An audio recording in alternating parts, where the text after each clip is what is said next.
more flathead in the shallows though.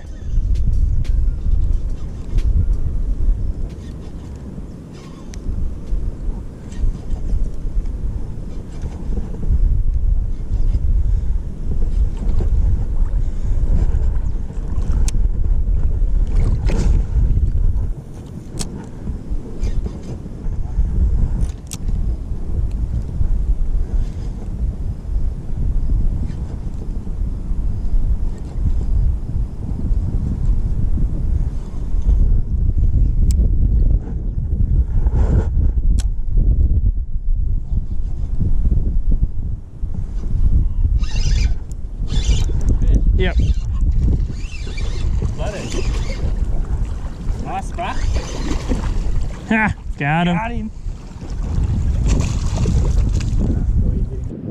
First little flatty of the day. We've done a bit of a mission today. We've started off fresh, tried to hunt for some freshwater barra. They weren't playing the game, so we thought we'd come into a little spot that Jono says produces on the dead low. And sure enough, been here 5 minutes and caught a nice little flatty.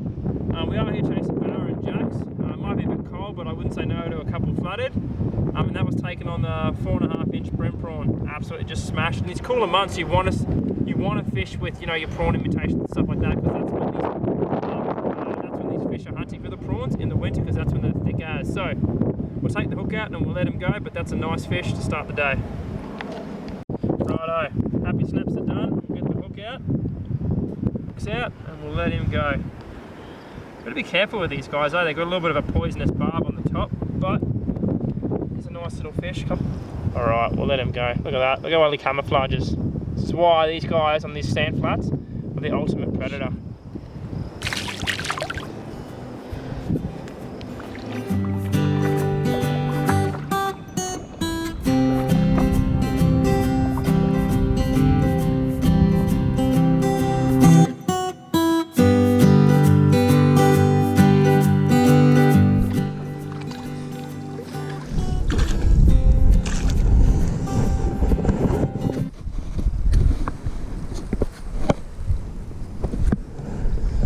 What we're doing is we're throwing this little prawn in between these snags here, and we're waiting for whatever's around it to smoke them. Generally there's one flathead, there's always more, because you'll find the smaller male sitting with the big female. So we'll just see what we can do here. I haven't caught a flathead in ages, eh? See how there's like little deeper sections here? Like holes and stuff?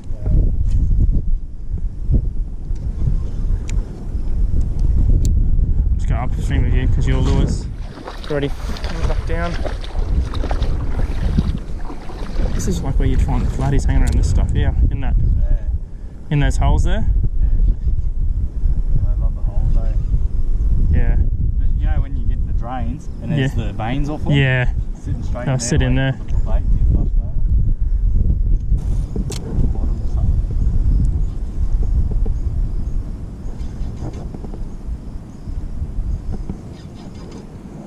Yep. Oh, that just pumped me, man, on the drop. I don't know, but that was a good fish, whatever it was. It was in front of the drain, man. I reckon that was a barra. I don't know if it felt hooks though. That was a good fish, whatever it was. You're right in the corner of it? Yeah, right in the corner of it. It was just drifting down and he pumped it.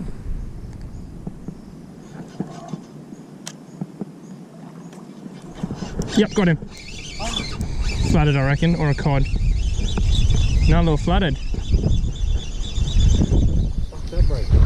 Another nice little flathead. I love these little beach sessions, eh? That's a nice little... It's not a bad little flathead. Start the second one of the morning. I dropped something a lot bigger in there before, but that's alright. No, it's alright, man. Don't worry about it. He's too small. Oh, righto. Oh, he's there. Just trying to make his way back to the water. There he goes. Look at that. Look at how they camouflage. That is why they have got to be one of the hardest fish to see on these sand flats. There he goes there.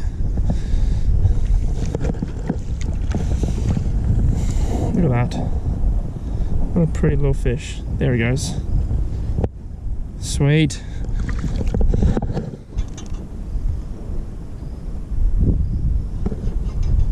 Wouldn't mind a little barra off this, eh?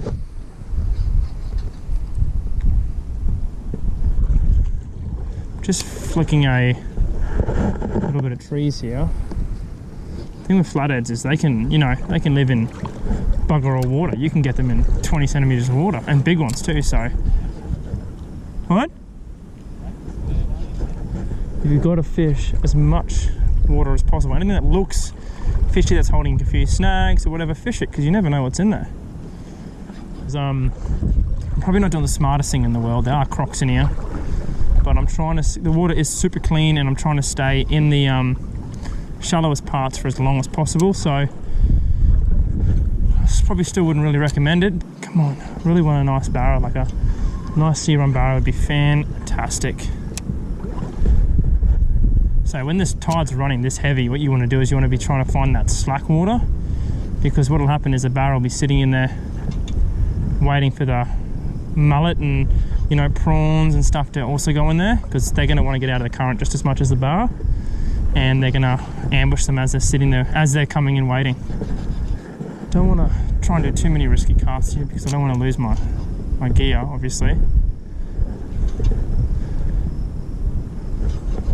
But you'll notice what I'm doing is I'm letting my lure hit the bottom every time. Every time, that's what you want to do. Work it, hop it back. If you're throwing plastics, obviously you want to hit the bottom. If you're not, hard bodies, let it pause. Don't be afraid to let it sit for a second or so. Barra will hit on the pause. 99.9% of the time they hit on the pause, so don't be afraid to let it sit. That water is pouring, so fish are going to be sitting out of the running water, like I was saying before. So get your lure into the still water, or into back eddies, where in this case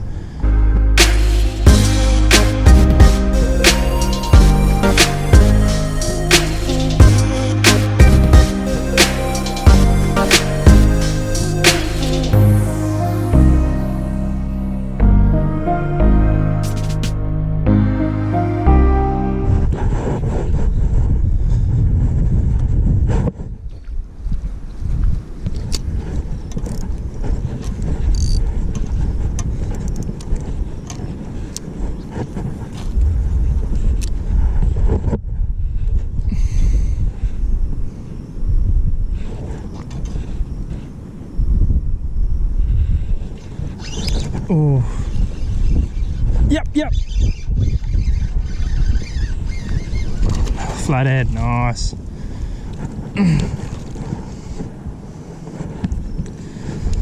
Another nice little flathead. Ooh. Just gotta be careful with these guys and their spines, because they will get you. So that's a good way to hold them, just like that. Alright.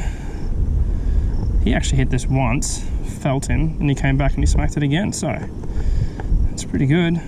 Pretty sure, yeah, that's good. Off he goes.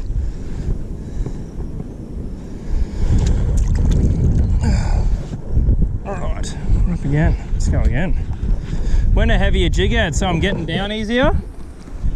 Generally, when you find one flathead, keep casting in that same area. There's normally more.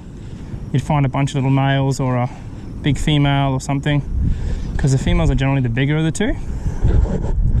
So you just want to keep peppering that same area, because it's generally more than one. Guys, today was a prime example as to why it pays to have a plan A, B and C, when you go fishing, because sometimes the plans just don't come together. We set out originally to chase, barra in the fresh, and we went to this really nice spot. Water looked fantastic, but they just weren't willing to chew. They weren't on at all. We threw every single bait we could possibly at them, big bait, small bait, seeing what they were feeding on. It just didn't work. So we went to the plan B, and plan B was to hit a system that we know produces on, the low tide for your bread and butter species, like, your flathead, your brim, your whiting, that kind of stuff. We threw small little prawn imitation baits. I threw the Eco Gear brim prawn, the 4.5 inch, and within the first 5 minutes of us being there, we started banging them straight away. The flathead in winter really seem to turn on. I mean, you'll catch them all year round, they're always around, but in winter it's sort of the time where they really start actively feeding. you know, don't be afraid to fish in the shallow water for them. If you find a little bit of structure in the shallow water, hit it, because that's where they're going to be sitting. You know, they'll sit in the 6 meters, 5 meters, 4 meters, 3 meters, 2 meters, all the way to 30 centimeters of water. You know, they don't need to take a lot of water to survive and do well in. All in all, it was a pretty good trip actually. I managed 3 flatties. I got beat by something pretty massive as well.